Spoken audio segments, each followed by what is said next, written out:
The power went out completely last night, so now everyone's gathered around an old radio that Mary had, which has become your only source of information. It's 9:35 in the morning, and we're still here, reporting for you. To the folks who keep sending messages, yeah, we got him. We know about the reporter. Now, in case you missed it, yesterday there was a protest outside the government palace over the massive blackouts hitting the state. Reporter Jacqueline Rodriguez and her cameraman, Carlos Estrada, were on the scene when... You turn off the radio and glance over at Mary. She's at the dining table, just stroking a photo of Jackie, looking lost. The girls out back, greeting the sun or something. They didn't have a clue. You scratch at your arm through your sleeve, but a sharp burn makes you jerk your hand back. Shit. You've been dealing with the itch in silence for days. Hell, if the others can find out why, nobody can know. Ray! You glare at Ray as he flicks the radio back on. Sorry. They've probably moved on. We need to hear about what's happening out there. Mary looks up from her spot. Doesn't say a word, just nods. Due to recent events, is working with the army to set up a quarantine zone at YEAP Stadium. Hearing Aslan, your gut tightens. According to officials, the massive evacuation operation will start tomorrow morning. The claims Aslan has supplies, security, and adequate medical... The signal's completely gone to hell. Nothing but static now. Donna Mary shuts it off. Well, at least the government is still looking out for us. Ray's gone quiet, turning the news over in his head. What's on your mind? Been to that stadium a few times. Nightmare exits, too many people. If I were one of them, that's a goddamn all-you-can-eat buffet. It's our best shot, mijo. We've got no power. The water's tapped and we're running out of food. I get it, Mary. But think about the head count. What if one of those bastards, just one, gets inside? I'm not saying we're safe here, but in there, we're just waiting for slaughter. I know, but they've got soldiers, guns. We've got brooms. Donna Mary and Ray both turn to you. Their eyes are on you, waiting. I would say staying is the better option here. Oh, but I have no idea. Maybe we should stay. Ray's got a point. A place that crowded right now, that's a recipe for disaster. You stare out the window, picturing it. Hundreds of people, all scared, all desperate for something, food, safety, a way the hell out. Even at a concert, when you pack that many people into one place, accidents happen. I don't even want to imagine the stadium where we be locked in for who knows how long. Donna Mary wrings her hands nervously, the uncertainty weighing on her mind. If we stay, will you look after my granddaughters as well as a soldier would? The sudden question sent a chill down your spine. You look at the girls, small and quiet. Sophia is still clinging to Camila's hand. Of course we will, Mary. We will. You nodded before you could think. It was a reflex, an act of courage or guilt. The decision has been made. I hope I won't regret my decision. I feel like I'm gonna regret my decision. In the morning, you could hear a small truck moving slowly through the streets. It seemed like the only living sound in the entire neighborhood. Residents of the zone must report to Central Park for evacuation. Please present valid identifications and bring only essential items. The rally point will be active only during daylight hours. The population is urged not to go out at night. You all stay silent, listening. You look out the window, noticing how, from some houses, neighbors who had managed to survive until now were rushing out with their suitcases. The evacuation had begun. The noise outside stopped after a few hours, leaving you in a tense silence for the rest of the afternoon, at least until you turned on the radio. It seems they are on a live call with an elderly woman who says one of the others is outside her house. I don't know what to do anymore. I'm alone with my grandchildren and the police say they can't come until tomorrow. He's still outside and says he's hurt, begging me to let him in, but I know it's not him. He's just pretending to be my son to trick me, to get me to open the door. No, it can't be him. My son died 6 months ago. You can hear several bangs on the door and a man pleading "Mom" in a pitiful tone in the background of the call. The radio host falls silent, not knowing how to react. I left warm water if you kids want to take a bath. Mary comes out of the bathroom, drying her hair with a towel. Even though the whole Jackie situation had emotionally shattered her, she was still trying to be warm with the girls and with you. But not together, okay? God damn it! Donna Mary! Why? Just 'cause she's sad, she is not stupid. Ray can't help but suppress a chuckle, deliberately looking away. I'd love to, but it'd be pointless with these dirty clothes. This will be the third time I've bathed without changing. I've worn this inside out and backwards. It's done its time. Yeah, we can tell. Those pants could probably stand up by themselves. You pretend to pinch your nose, turning in the opposite direction from him. It was your way of lightening the mood after such a disturbing call. Last I checked, you hadn't changed either, Lion. That outfit can't exactly smell like roses. Oh, don't worry. I'll bring you some clothes.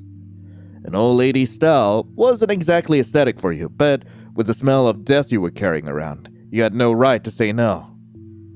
A few minutes later, Mary offers you 2 changes of clothes. This is all that might fit you, unless you want one of my slips. To her, it was obvious which was for whom, but didn't you have the capacity to choose for yourself? You pick, formal pants with a white button-down shirt, pink kitten print pajama set with a white blouse. Ooh, decisions. I mean, I would love to look good in the middle of an apocalypse, but at the same time, I can't say no to a pink kitten print pajama set with a white blouse. I gotta go for that. Okay, you adapt. You survive. You win. You'll play by her rules. That makes you feel like you're going to spit up little hearts putting that on. You hadn't worn pink since elementary school, but oh well. If it's any consideration, I think you look cute. Just a little cake. The cake I'm gonna shove in your face if you call me that again! I cannot Spanish! Si me avientas el pastel, ¿dónde estarías sentada, Leon?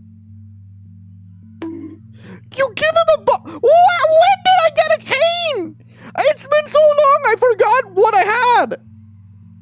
Donna Mary watches from behind, shaking her head in disapproval. You grab a towel in one hand and your cane in the other, trying to push yourself up. Ray doesn't waste time coming over to pick you up in his arms. Whoa! I'll carry you. By this point, it was already a habit for Ray to carry you everywhere, so you cling to his shoulders and look away. Just because it was habitual doesn't mean it wasn't embarrassing. I have legs, you know! And I have hands. What a curious coincidence, right? You blink a couple of times before frowning with a slight pout. Why won't you let me walk? I don't know. Maybe because you look like Bambi doing it? Ha ha ha! It's not that bad anymore. You should give me my independence. Or do you plan to carry me everywhere forever? What can I say? It's a habit. A habit? It's only been a week! He smiles and deliberately ignores you, carrying you towards the bathroom. Once inside, he closes the toilet lid so you can sit on it. Well, have a good bath. Don't forget to wash behind your ears or you'll grow mushrooms. Oh, and pass me your clothes. I'll wash them so we can change tomorrow. What? I can wash my own damn clothes! It's a bit late. By the time you get to it, the sun will probably be down. You stay silent for a moment, doubting. Well, I guess that makes sense. Okay, wait outside then, please. After you say that, he nods and turns to leave. Once Ray is gone, you turn to take off your pants. What? The music? Hello? The zipper gets caught on the fabric. No. You pull a little harder, trying to free it, and nope, it's not budging. God damn it! Everything okay? He says from the other side of the door. He's still waiting for you to give him your dirty clothes. Yeah, give me a second. You look at yourself in the mirror, helpless. Okay, if you can't lower the zipper, you'll just push him down. That's it. No luck. The fabric clings tightly to your hips, and with every failed attempt, it makes it painfully clear the damn fabric has decided to become one with you forever. A groan escapes you as you cover your face with both hands, dragging them down slowly. Every time you think you might get a moment of peace, life finds a way to remind you it's a circus, and you are the clown. Ray, can you call Mary for a moment? I need her help. Okay. Silence falls on the other side of the door for a minute, before you hear his footsteps returning. I don't think now's a good time. Now that you pay attention, you swear you can hear sobbing, even from here. I'll help you. Nope, wait, I can do it! Another desperate attempt to lower your zipper only makes things worse. The damn thing refuses to budge and somehow ends up even more tangled. Not knowing whether to laugh or cry, you settle for staring up at the ceiling, imagining a single dramatic little tear sliding down your cheek. Please, come in. He steps inside, carefully closing the door behind him. What's wrong? The zipper is stuck. The zipper? Without asking, he kneels in front of you, as if it were the most natural thing in the world. Let me see. His hand goes straight to your zipper, trying to deal with it himself. You can feel the warmth of his breath at the height of your abdomen while he examines your zipper. It's not working. Just rip it. Rip it? I'm starting to think this was just a ploy to give Mary reasons to scold me. Just do it! Rip my pants off! Rip it off! You didn't have to say it twice. He didn't waste any time grabbing the edges of the fabric and... Well, this was exactly what I asked for, but also not what I was expecting. You look down and yep, your pants have been torn to shreds, but not just the pants, but also a part of your underwear too. My schlong! Freedom, but at what cost? Panic sets in. You cover yourself immediately, grabbing the first thing at hand to attack the bastard, Ray, the wet sponge! I'm sorry! He covers his eyes with his hands and tries to run out of the bathroom, only to crash disastrously into the sink, and then against the doorframe before getting out, slamming the door behind him. Despite the shame you feel, there's nothing you can do to erase that image from Ray's mind. You'll have to live with this for the rest of your life. You finish your shower with neither shame nor glory. When you step out, he slips into the bathroom without saying another word. Mary was in the living room, frowning with her arms crossed. She had been scolding him for a long time. Later, Ray was already wearing the black dress pants and the button-up shirt, tucked into the last fold. His hair was damp, and he'd even combed it. My God. Do I really look that bad? I couldn't tell if you're about to preach a sermon or file taxes. At least I don't look like strawberry shortcake. Would you have been... Wait.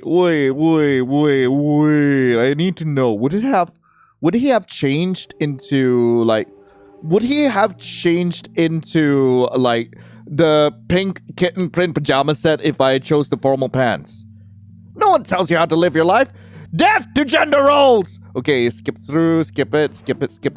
Okay. Oh my god, he does! wait.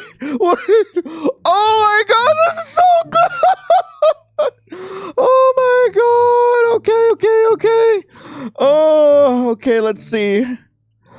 Ray was already wearing a pink kitten pajamas with the white blouse. The blouse was so short, it fit him like a crop top. You can't help but look at him with a mix of surprise and mockery. What? He says, trying to cover his abdomen with a towel. Clearly insecure. Insecurity that only grew when he saw you try to hold back laughter. Don't laugh. You look like a prissy church grandpa. He raised an eyebrow at his comment. Well, if he wanted someone conservative. Oh, cut your hair, you punk. A nice schoolboy cut. And cover those tattoos or I'll chop your arms off. Don't you have a mass to go to or something, Grandpa? You wish you had my style and elegance. You're just some grimy nobody. As he says that, he even tosses his hair back arrogantly. Ugh, this shirt is tight. He tries to stretch in the constricting garment. You can see how uncomfortable he is just by looking. I told you to take it off. You say as if it was the most obvious thing in the world. It's not like you're the one who gets Mary scolding. Lion. No matter the circumstances, you're still a little troublemaker, aren't you? But fine, if you insist. Wait, he's not just gonna strip, right? The living room is dark enough that you can't see things clearly, so Ray takes advantage of the night's cover to take his shirt off. Mary better know.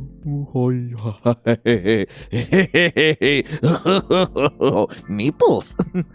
Mary better not find out about this, or else she'll throw me out of the house. You let out a little laugh, trying not to look more than necessary. Now that you were in Mary's house, you couldn't help feeling like a kid in Catholic school. Hey, I didn't know you had tattoos. Ray's gaze drops to his arms, following yours. Yeah, just a few reminders, that's all. For example, this the Ouroboros.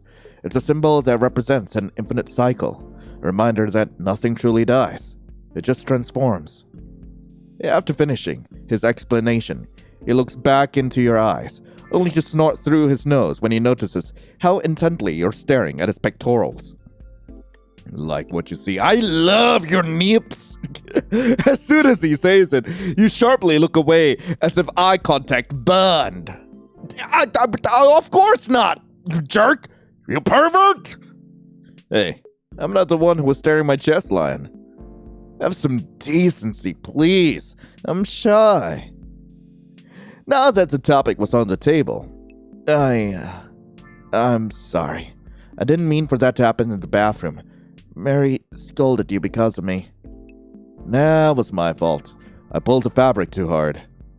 More silence. Hey, you didn't see anything, right? You weren't staring at my hot rod? Nope.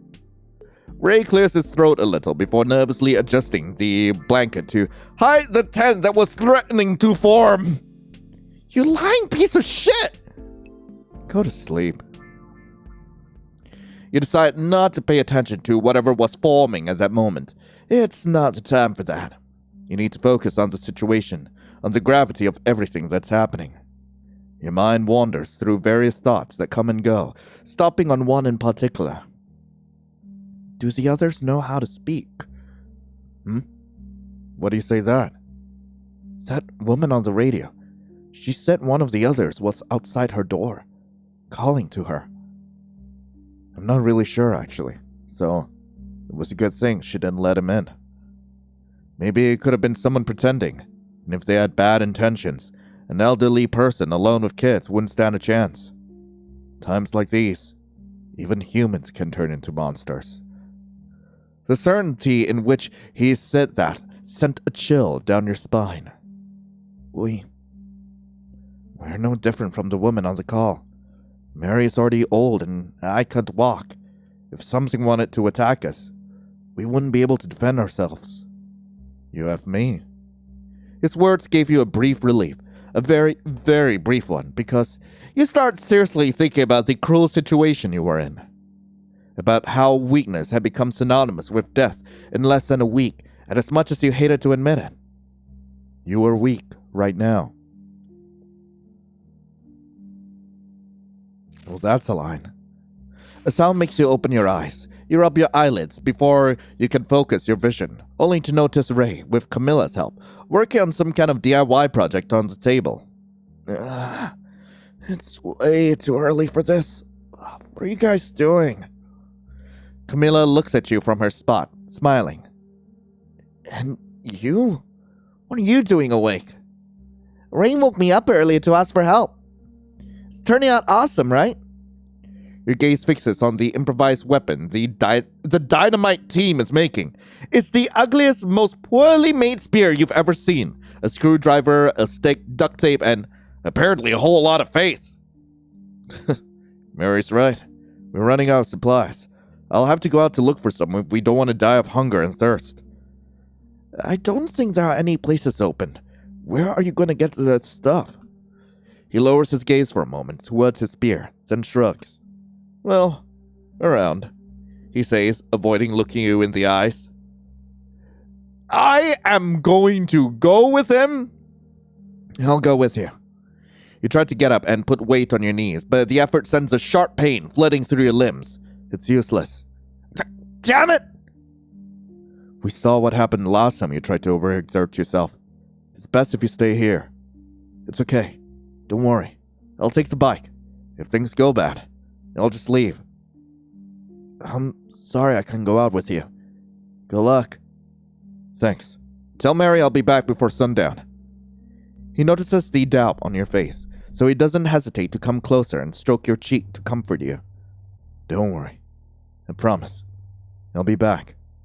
You nod, trying to swallow your pessimism. All the what-ifs, where everything goes wrong, especially because of the improvised weapon in his hand. You think that little stick is going to do anything? Ray, you are not a caveman. Don't be rude. We worked hard on it. Right? Poor little stick. They both pretend to cover a couple of imaginary ears on their homemade weapon. She's just jealous because, with this powerful weapon, I'll hunt a mammoth like the provider male that I am. I'll walk through the city on my own two legs because He took a step towards the door.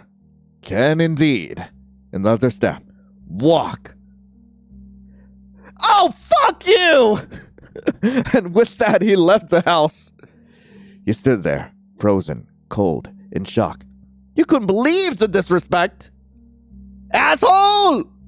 You mutter as you see him smile mockingly through the window. Hey, wait! The window slides open, making him turn back on the steps. You're going to need this. A small, heavy, time-worn metal object comes out of your pocket, offered to him without hesitation. A Swiss Army knife. It was my dad's. He thought the world was ending every other week, so he gave it to me for when the real end of the world came. I guess now it will be useful. He took it in his hand, running his fingers over it for a moment before looking at you. Are you sure about giving this to me? It's a life insurance policy. If you come back, you'll give it back to me, and I know I can trust your caveman hunter skills, but if you don't come back, well, at least you'll have the remorse of leaving behind a cripple, an old lady, and 2 little girls. Planting some guilt in my mind, huh? What a strange way to motivate people. But I already had enough reason to come back for you. As he says that, he holds your gaze a second longer than necessary, as if searching for something in your eyes. Then he shifts his attention to your lips. Your heart pounds instantly, but you try to ignore it with a careless facade. All right, get going, neighborhood hero. But you better come back alive, or I'll revive you just to kill you myself. Technically, if I get bitten. Don't even mention it! He smiled one last time before giving your hand a gentle squeeze and, turning around, walked off down the street in search of his motorcycle. Camilla walked over to you, standing by your side as she watched Ray disappear down the street through the window. You like him, don't you? Your head turns slowly towards the girl, and you stare at her like you're looking at an alien. Without a yes or no, you simply ruffle her hair. International official sources confirm that extreme cleansing measures... The signal cut out. Oh, if we weren't so far from my hometown, we could have gone to my family's ranch. We'd be safe there, with well water and food from the garden. Leave the city. The idea takes you back a few days to your father's message. We could live on a farm? With little animals? Sophia looked like she was about to explode with excitement. I was just saying, Mija. It wasn't for real. Well, it could be. Your dad always used to say that a city without services is a giant tomb. And now that the apocalypse was here, it made sense. He might have been a crazy asshole most of the time, yes, but apparently his craziness had a point. You discuss your idea with Mary, who seems to pay close attention to your words. She agrees. Then, we need to get a car, maybe a pickup truck. Ophelia's son has one. Ophelia's son, the same one you saw devouring her the day Mary took you in. You both look outside, through the window. The keys had to be in that house. Now's not the time, but we could try when Ray gets back. Yes, Mija. In the meantime, we start getting ready. Donna Mary took the plan quite well, so for a few hours, everything was quiet. Ray was surely pushing himself hard right now, so you decide to do the same, and despite your bad leg, you help Mary and the girls pack some things. The girls were in the kitchen, gathering things on the table. You look curiously at the chocolate milk mixer, the blender, the juicer. No, Sophia, we're not taking the chocolate milk mixer. But the mixer has to be with the blender because they're married. And if you don't take it, the Cubs will be sad because you took their daddy away. That's not true. The blender is married to the juicer. Wait, what? No, it isn't. The juicer is a home-wrecking mistress. You don't even know what a home-wrecking mistress is, Sophia. I don't, but my grandma says I should never be one. Anyway, you can't separate them. You can't! You clear your throat before interrupting the argument. Why are you shouting, girls? 'Cause Camilla is dumb. She wants to separate the blender from the chocolate mixer, and I already told her she can't 'cause they're married. It would be like separating a prince from a princess. You can't. You do know there's no power and we won't be able to use them, right? So then why don't we just take the juicer, who's single, so we don't leave anyone behind? Camilla and Sophia look at each other as if to say, she doesn't get it? No, because if we take the juicer, you have to take its brother, the mortar. You can't leave it all alone, she says, pointing to the mortar under the counter. Then we take it. If we don't bash one of the other's head in with it, at least it'll be good for making salsa. Your tone is obviously sarcastic, which Sophia's innocent little mind didn't understand. Duh. Well, yeah, right? You were all laughs and fun until the little girl, taking your comment seriously, tried to lift the heavy stone object on her own. The smile on Camilla and your faces instantly vanish as you sense the impending tragedy, with you lunging towards the girl, who, overcome by the weight of the stone, went face first into one of the water buckets they had near the sink. The sound of water spilling and Sophia's crying fills the whole house. Oh, what happened? The woman enters the kitchen only to find the two of you sprawl on the floor, all tangled up and soaked. As always, he got the worst of it. Dum-dum Sophia tried to carry the mortar by herself. Mary picks up the girl while Camilla helps you up. Oh no, look at this mess. I'll get the mop. The woman leaves, leaving Sophia crying while Camilla takes your arm and helps you up, noticing some peculiar lines that were exposed under your sleeve. She looks at you, you look at her, and you cover up again with your soaked clothes, pretending nothing happened. However, some desperate knocks on the front door put everyone on alert. It's me, Jackie! Open up quick! Wait, what the hell? Jackie? Daddy! It's as if her tears reversed course, because she stopped crying and ran to open the door without thinking, throwing herself into the arms of the man who pushed his way in. Oh, he looks like trouble. And not the kind I like. He was still young, maybe in his 30s, but his gaze was dull and his skin thin, taut, with deep bags under his eyes. He carries 2 canvas bags on his back and a machete in his hand. The hell? Why are you all wet? Dad? The older girl steps back a little as she sees him enter with a nervous look. Where's your mom? You clear your throat and try to wring your clothes out a bit. And this chick? She's our neighbor. Her friend and her are living with us now. The man examines you with distrust, but seeing you all messed up and noticing how you favor your injured knee, he instantly relaxed. Huh. I see. Well, I'm Lalo. These girls are dads. He ruffles Camilla's hair, just as Donna Mary enters behind him with a mop in hand. What are you doing here? Well, what else, Donna? I came for my daughters. Now you come to play the model father after what you did? You wretch! Not even the devil wants you in his hell! She starts raining mop blows against the man, who barely manages to shield himself. Mary smacks the stick against his back, then again on his leg. You've never seen her act like that. I told you years ago, I warned you that if you ever showed your face again, I'd kick you out with a broom or in a coffin. Get out of my house, you miserable bastard! Demon! Grandma, stop! You're going to hurt yourself! Donna Mary stumbles as she brings her hand to her chest.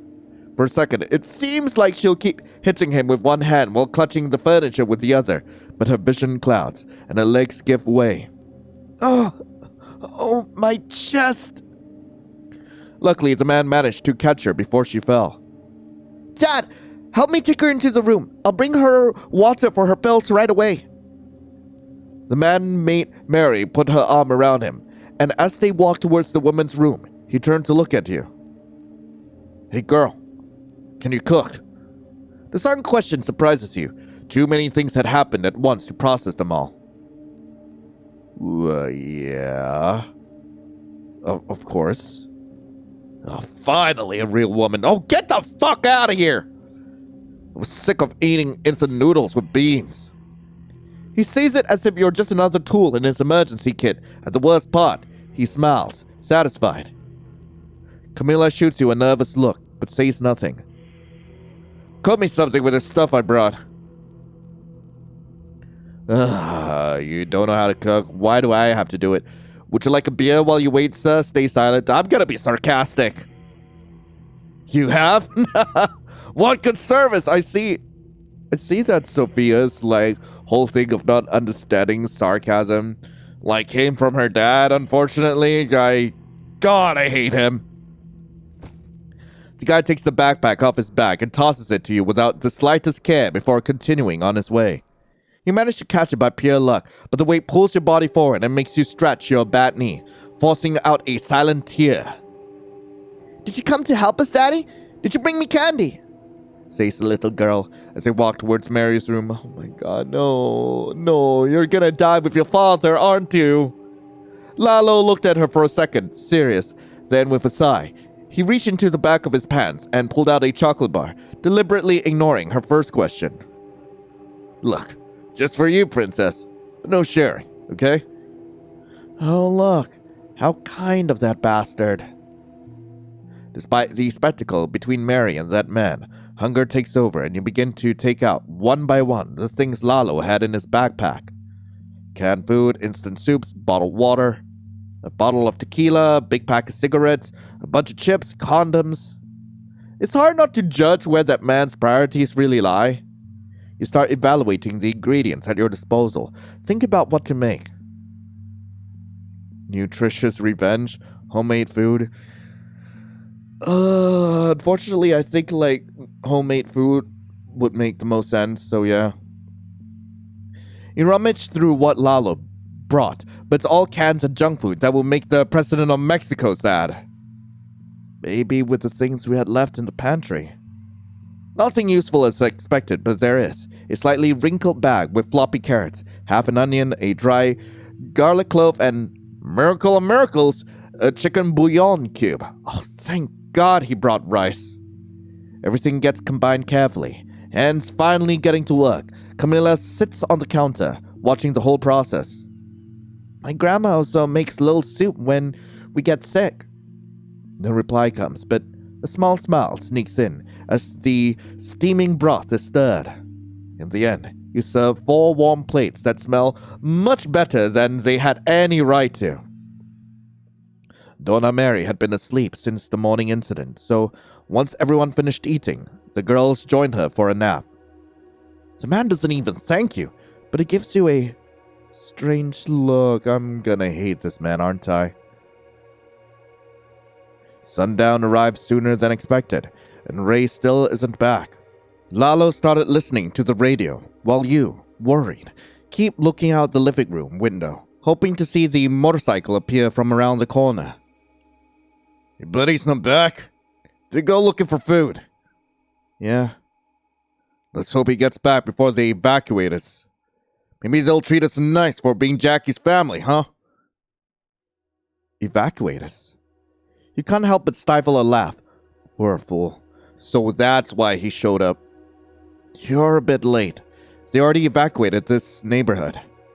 Lalo's silence became palpable. Apparently, he wasn't up to date on the news. And besides, Jackie, well, she's not with us anymore. That's what she gets for trying to be all strong and independent. If she hadn't left me, I would have kept her alive. The man pulls a bottle of pills of dubious origin from his pocket and abruptly tosses one into his mouth, swallowing it dry. You want one? It's to relax. What? No thanks. Ah, come on. Don't play hard to get. It'll make you feel better. It's the end of the world, so what does it matter? You prefer to ignore him, focusing on the window to be alert for when Ray returns. However, the feeling of breath on the back of your neck puts you on alert. You slowly turn around, only to notice Lalo's face over your shoulder. Hey, there's no TV, but what if we entertained ourselves for a little while? Get the fuck off me! How? You know. His hand slides down your leg, slowly moving towards your ear. You're not sure what's happening, or rather, you prefer not to think about it, so you blurt out the first thing that comes to mind. Go check if the girls are asleep. He smiles immediately and, looking around, doesn't hesitate to step away from you and go check. That's the only opportunity you need. Goodbye, you asshole. You don't know if it was an impulse out of fear or stupidity, but you grabbed your cane and ran out of the house. Even though the streets were completely empty, it was littered with constant reminders that things had changed. Dry blood, broken glass. Some of the neighboring houses had their doors wide open. You make it to your front door and fumble in your pocket, only to remember you dropped your keys during your last chase. Look for another way in. Still, you don't give up and start looking for a weak point in your house's exterior, an open window, a hole your size, anything. This can no longer be classified as the clown and the circus, but more like life is a party, and you're the piñata. Oh wait, no, actually not. You remember your mom used to hide a key among her plants in case your scatterbrained father forgot his at home. But which flower pot? Guttural growls cut through the misery, and before there's time to react, one of your old neighbors comes charging straight at you. Fight. It's a fight you know you can't win, and yet dying on your feet sounds better than giving up without a struggle. Come get me, you son of a bitch! You grab your cane and brace for impact. Just when you thought you'd reach your end, someone stepped between the infected and you. Holy shit! He didn't hesitate. In one swift motion, the man unsheathed his katana and sliced off one of the creature's arms, which instinctively recoiled from the attack. And then you recognize him. The same messy hair, though now dyed, that stupid cute face, and that gaze you knew all too well. Your mind took a second to register it, but your body knew from his first step. Hermie? There's no answer. All his attention is locked on your neighbor. Or maybe on the fact that after cutting off the arm, the katana had gotten stuck in its ribs and he couldn't pull it out. Oh, not again. The infected looks at him. He looks at it. You look at both of them. He can only scream internally, trying to get his katana back by yanking on the creature. It's supposed to cut the head off. 1 second. Oh, poor dumbass. He tried to show off in front of you and it backfired. The other didn't wait and tried to counterattack, but he immediately backed up and, with all his strength, pulled the blade free. This time, he swung the weapon at the creature's neck. His skills? Non-existent. His aim? Mediocre. The sharpness? A whole lot. That made up for the rest.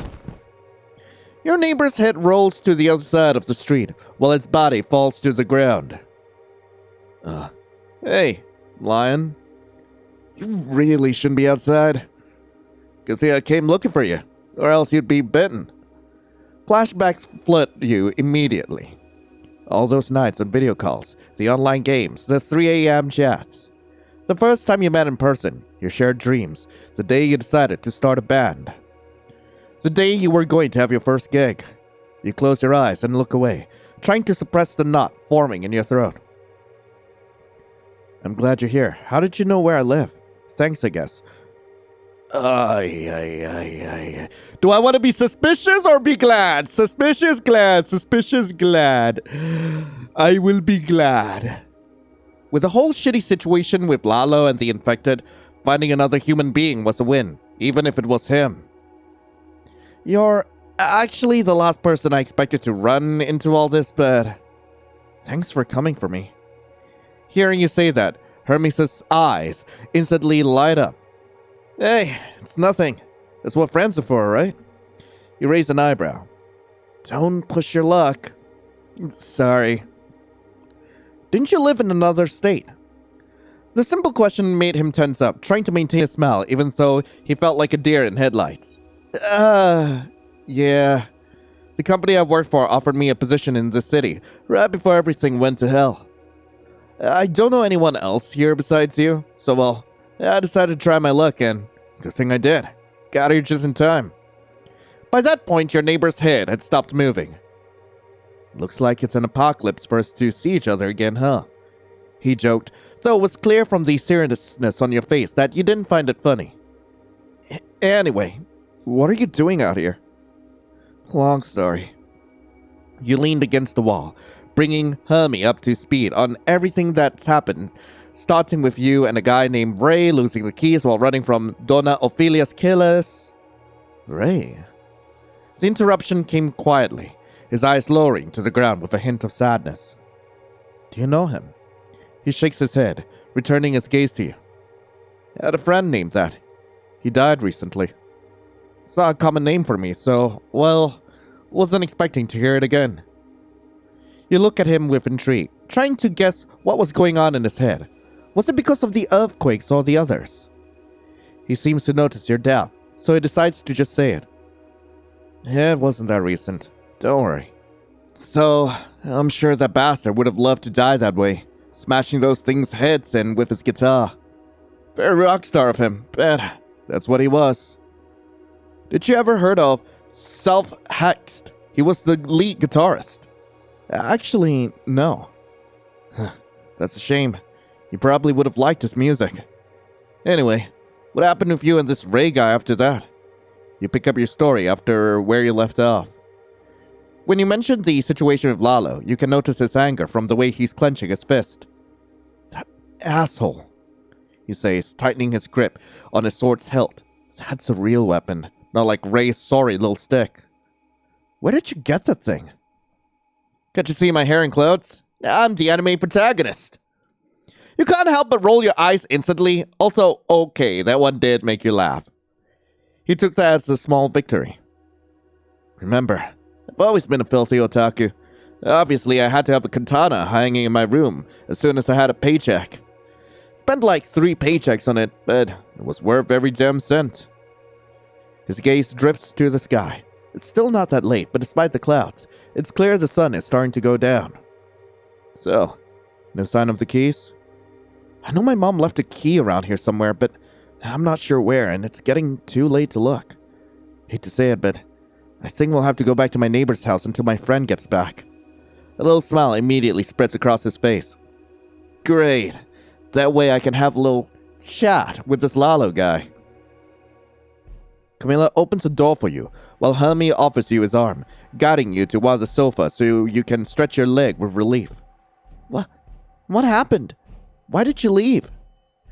It's nothing, Cammy. It's okay. Look, I found a friend. Lalo was completely zoned out on his happy pills on the other sofa, and seeing Hermie walk in with that massive katana, he even rubbed his eyes and sat up straight. Kokun? Hey there, you must be the dad who can cook. Silence. Hey, I made dinner. Well, no, she cooked, but I brought the stuff.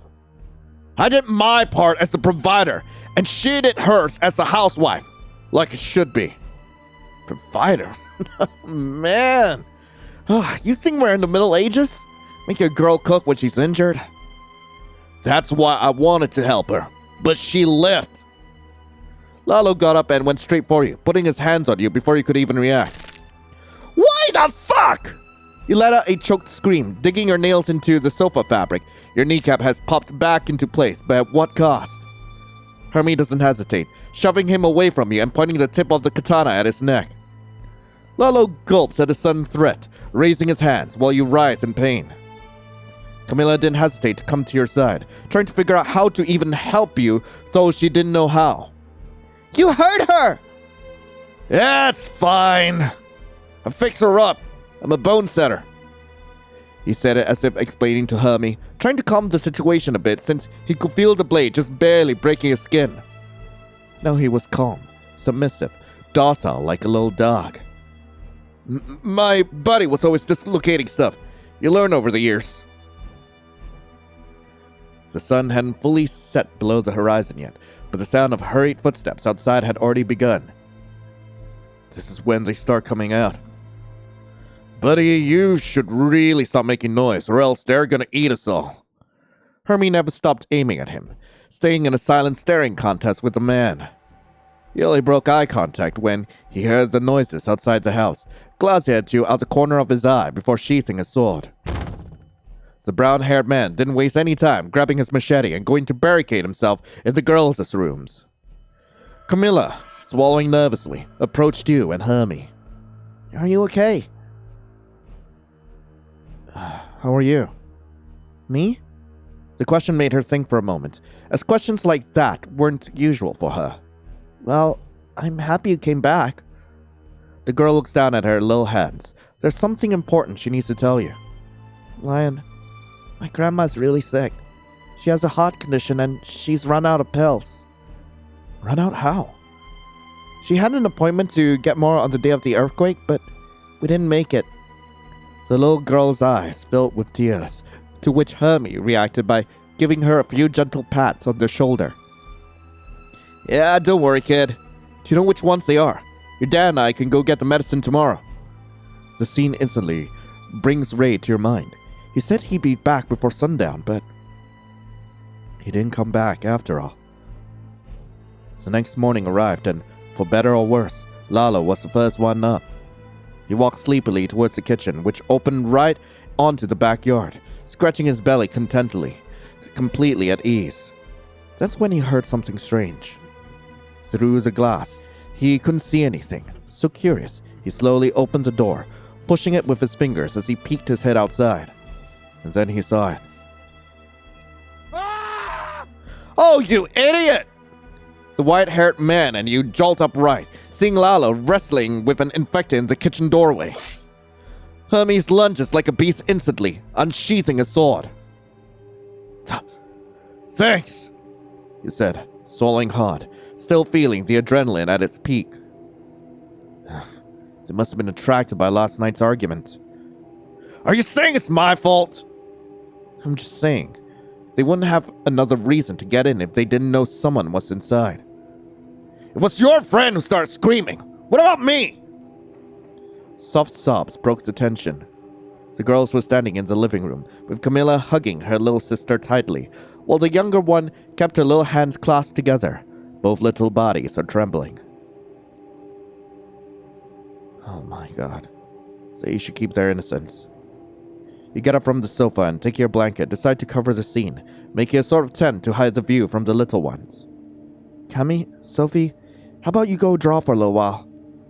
And then, can we play Knights with the boy? Hermie peeks over your shoulder. Okay. Only if Lion is a dragon. Oh, come on! Why me? And why not? The girls hesitate for a second, but then nod and retreat to their room. Meanwhile, Hermie pulls Lalo aside, and they clean the blood off the floor, while you hold the blanket with your arm stretched out, just in case. You end up feeling your muscles scream in pain from holding them up for so long. Once the place was clean and they'd taken the body out to the street, you take a breath and look at Hermie. So, you guys going out for the medicine? Huh? Yes, sirree! Without waiting for an answer from Lalo, Hermie pulls a handkerchief from his pocket and began cleaning the blade of his katana. What do you mean, yes, sirree? You're such a fat... Hey, what the... And since when did anyone ask me? Where going sounds like a HUD. You say you were this family's provider, right? So get moving. Provide. Lalo looked at him blankly. And who do you think you are, bossing me around? Having a sword doesn't make you the boss. But when it's time to be the tough guy, you're all over it real quick. Nobody's talking to you! The second Lalo raised his voice, Hermie shoved him back from you, stepping between you. Hey!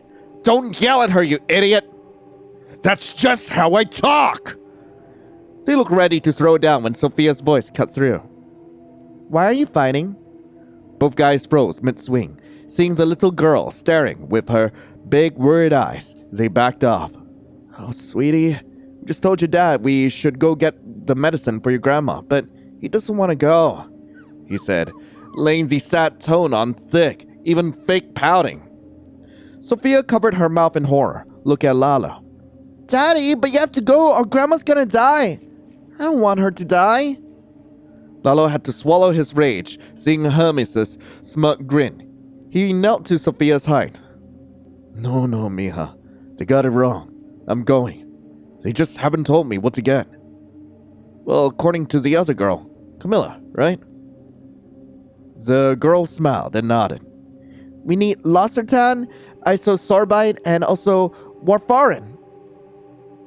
L-Satan, sorsorbo, and aspirin? No, listen up, you dum-dum. Losartan, isosorbide, warfarin. Hermie and you almost laughed. Lalo didn't seem amused. He turned red with embarrassment. He didn't waste time grabbing his machete and a canvas bag, then opened the front door, gulping. He clearly didn't want to go, but his pride was stung, so he stepped out. All right, let's go, Lalo said, looking for Hermie. I'm gonna let him go. Well, that's my cue. Hermie reached a hand towards your hair for a second, like he wanted to touch it before leaving. He didn't. Instead, he pretended he was just stretching. Whoop! We'll be back before dark, I think. Actually, I don't know where a pharmacy is around here. Well, if we don't find anything in the big stores, we hit the little ones. Yep, that. See ya.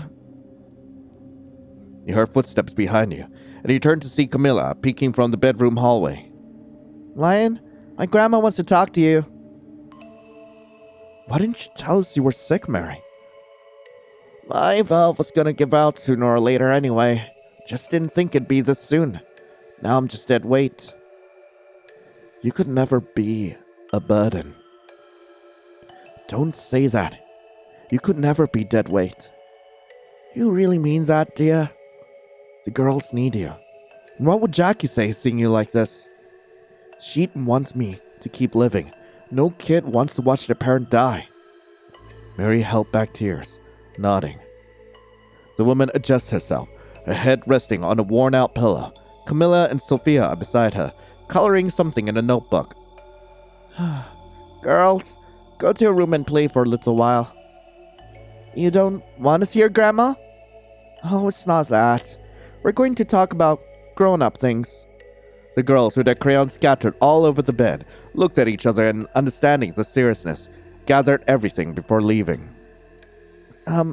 Stay hopeful, Grandma." The door closes behind them. "You and I never really got to talk properly, Mija. I always wanted to ask how you were, or at least give you a taco, but you were always flitting around like a ghost." You look down, fidgeting with your thumbs. "Before, all I'd hear was you playing music and singing with that boy who came to your house.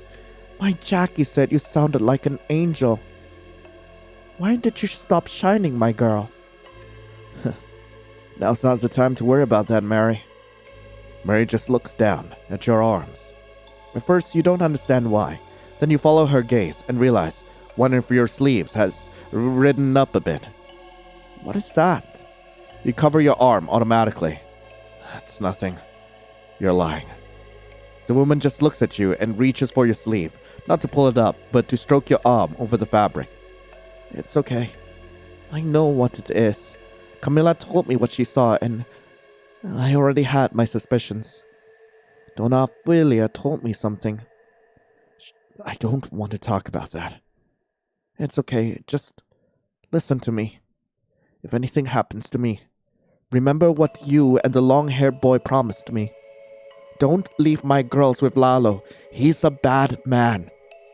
Jackie ignored me when I told her. I warned her so many times not to go near him, that he was dangerous, but she was so in love she wouldn't listen. When they got married, he'd hit her and scream at her every day until one day he almost beat her to death. That's why she divorced him and came to live with me.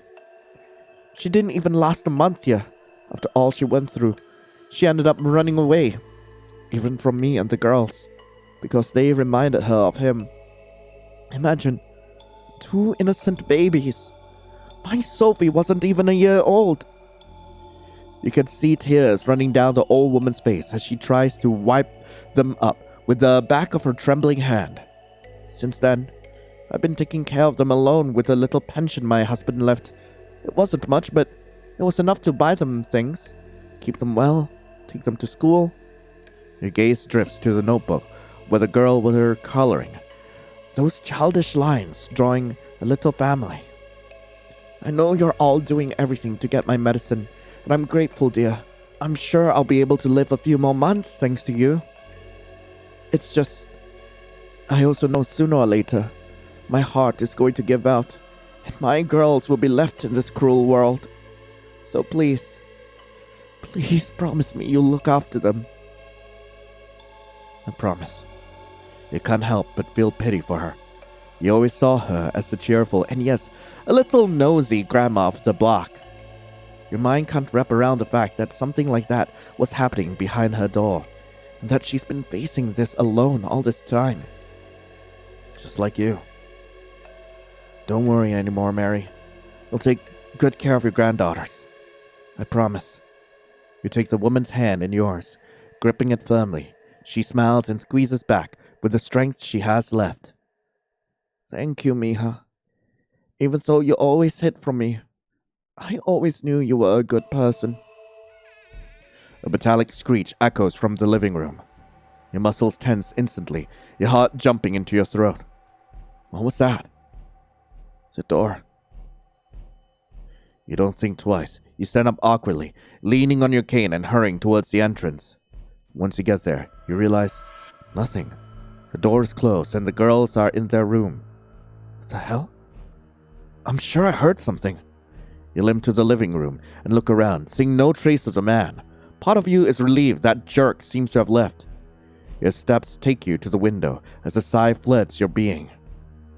Everything had been a river of wild emotions since yesterday, but still, Ray's promise weighed on your mind. He was supposed to come back.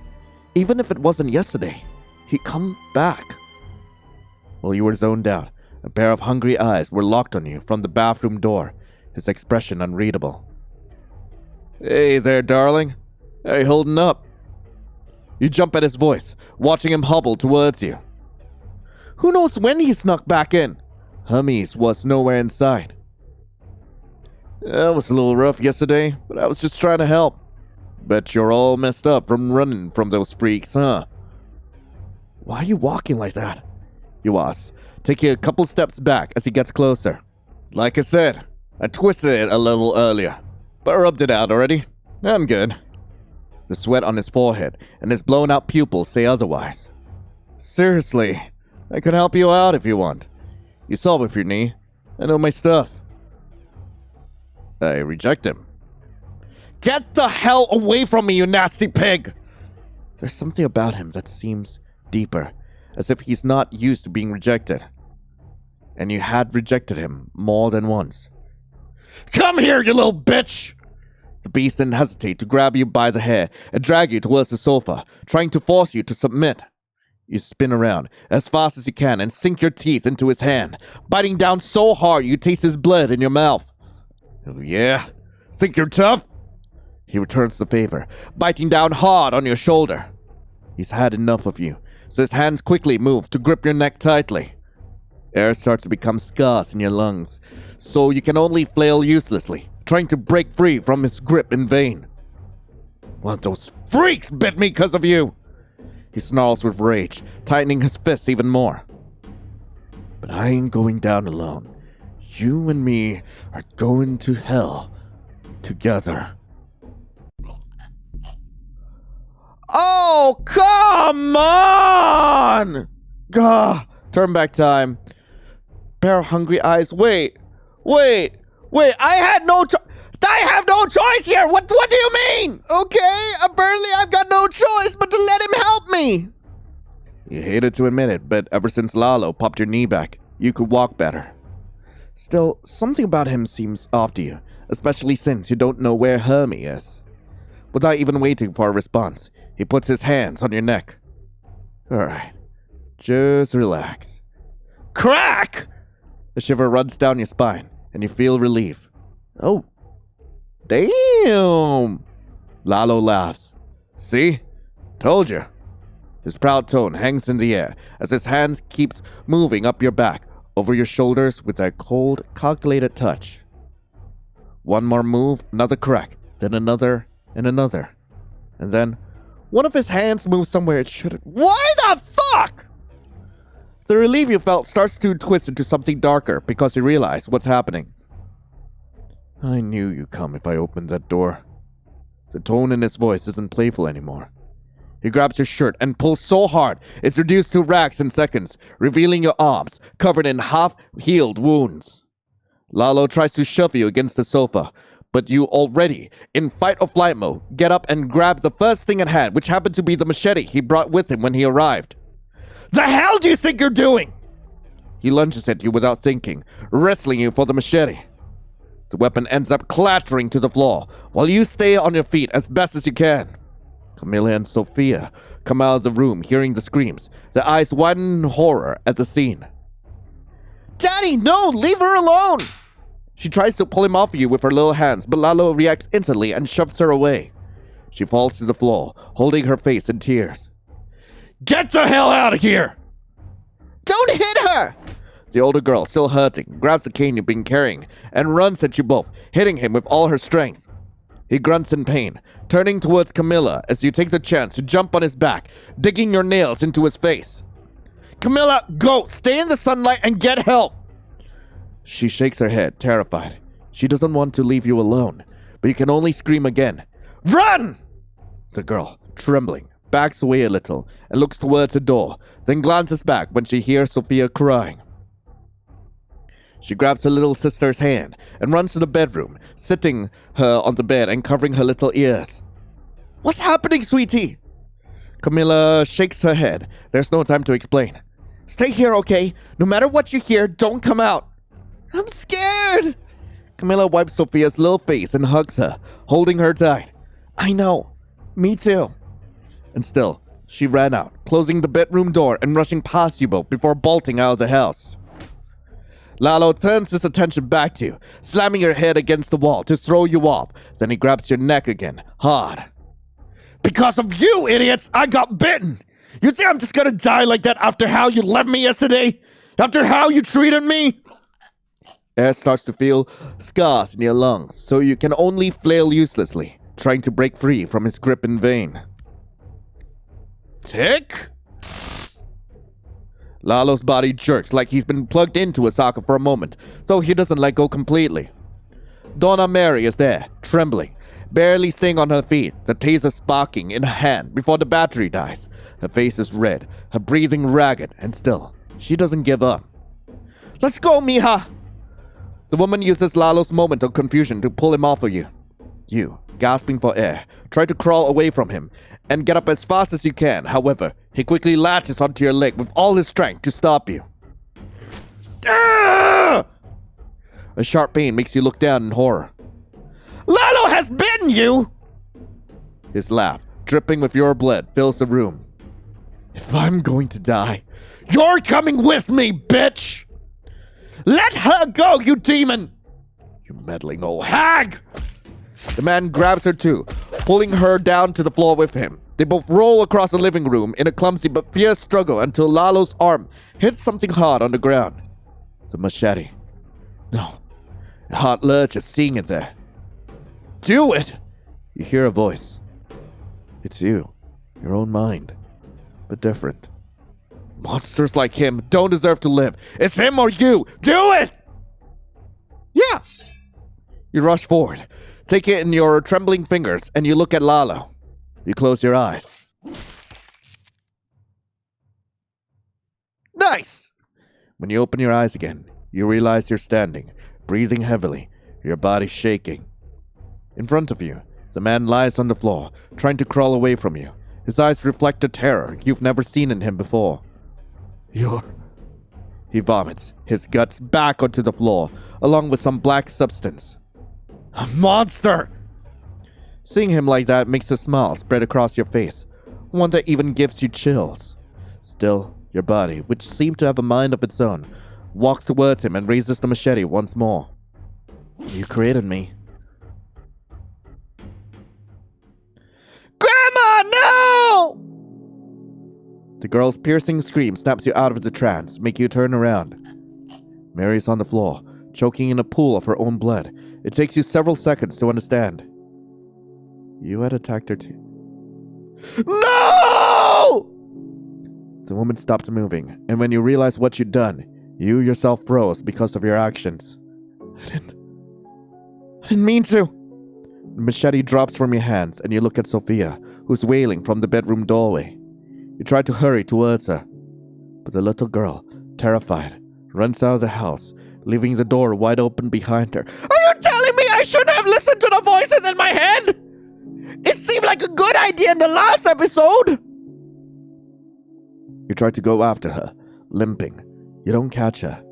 You stagger outside the house, painting a long crimson trail behind you, like some sinister artist. The sole of your shoe is the brush, and the blood, your pigment. Sophia is nowhere in sight now. Exhausted, you slump down beside the door, resting your elbows on your knees as you push the hair back from your face, feeling the wetness of the red liquid against your skin. The monster is dead. You killed it. Good job! Or did it just change shape? Lion! The girl runs to you, kneeling by her side.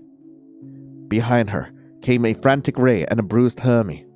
The blood on your clothes say it all, so they can't help but glance inside the house. Camilla's face fills with instant horror. Why don't you take Lion home, Camilla? Says the dark-haired one, putting a hand on her shoulder. Hermie quickly does the same from the other side. Yeah, Ray and I will handle the rest. The girl hesitates for a moment, then nods, helping you up before leading you away with her. Camilla waits until you're leaning against your own front door and, without a word, walks over to one of your mom's flower pots. She quickly rolls it aside, takes the key from underneath and offers it to you. Your eyes widen in surprise. You take the small metal object, then look at her with doubt in your eyes. How did she know where it was? Seeming to read the doubt on your face, the girl avoids your gaze. Once inside, you don't waste time. You drag yourself up the stairs, enter your mom's room, and close the door behind you, sliding down it until you're sitting on the floor.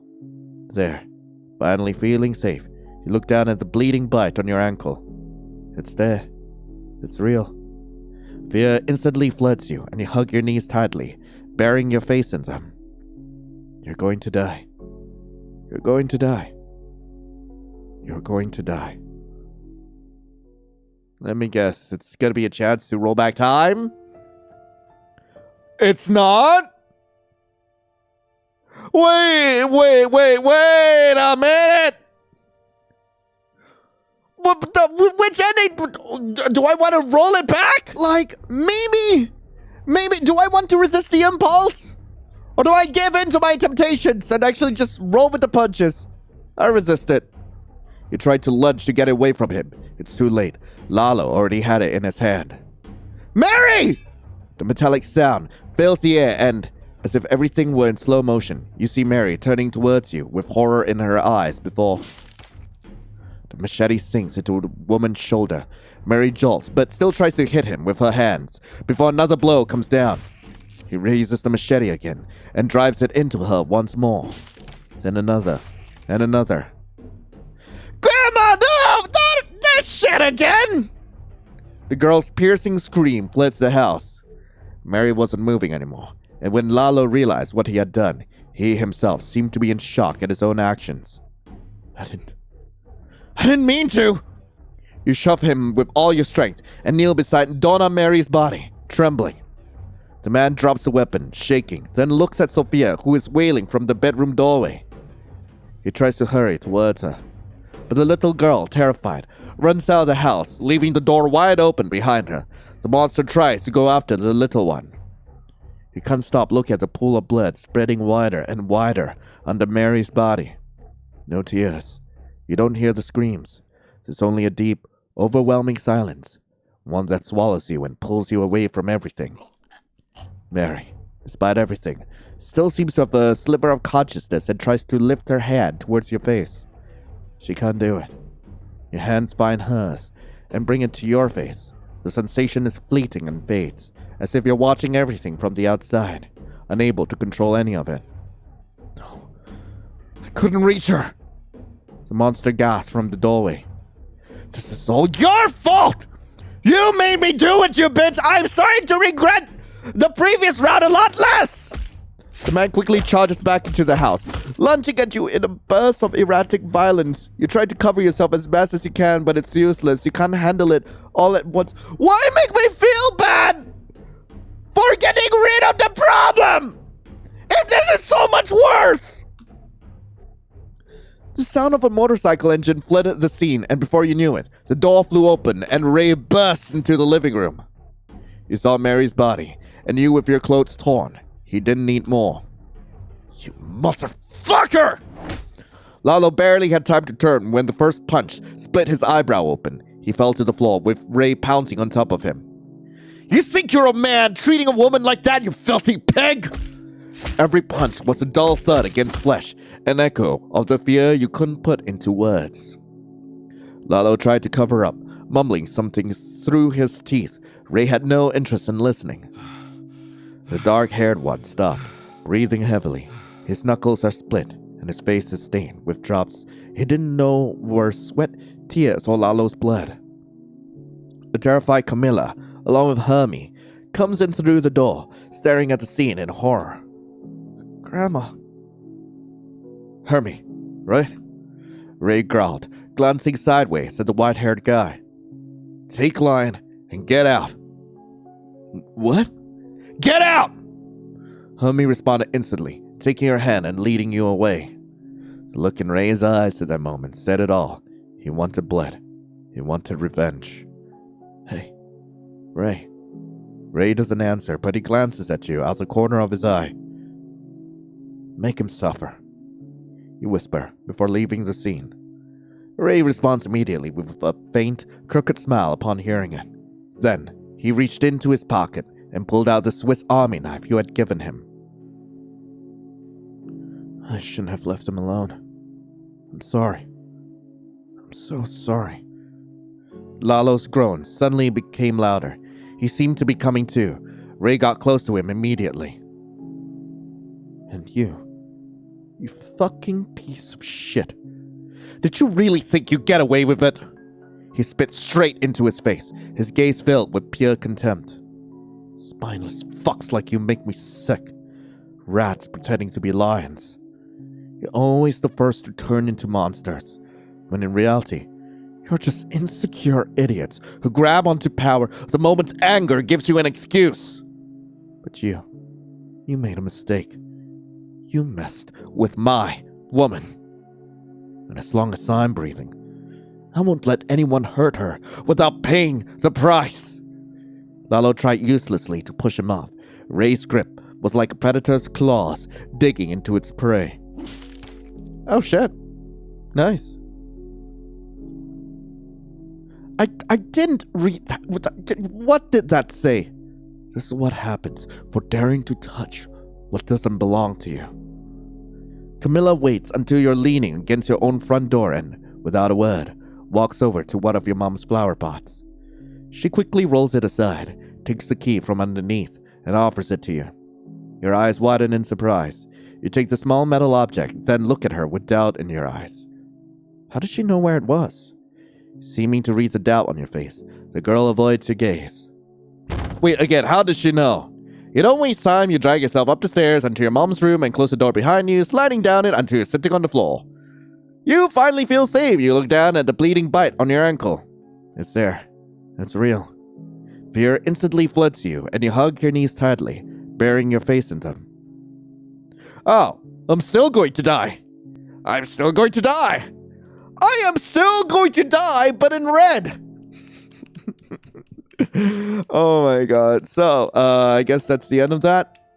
Yeah, that was the end of that. Anyway, that was Oblivion Blackout. I really hope you guys enjoyed it. If you guys do want to play this for yourselves, link to the game will be in the description below. We will be back once the next chapter is released. I am definitely looking forward to seeing like how the story is going to progress from here. Like, I don't know if I should kill him myself or just like let Ray be like my knight in shining armor. I genuinely don't know which is better.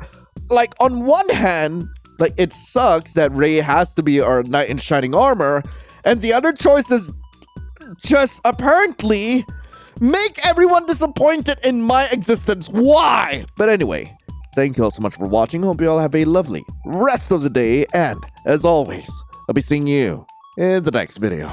This is Lion, signing off. Ciao.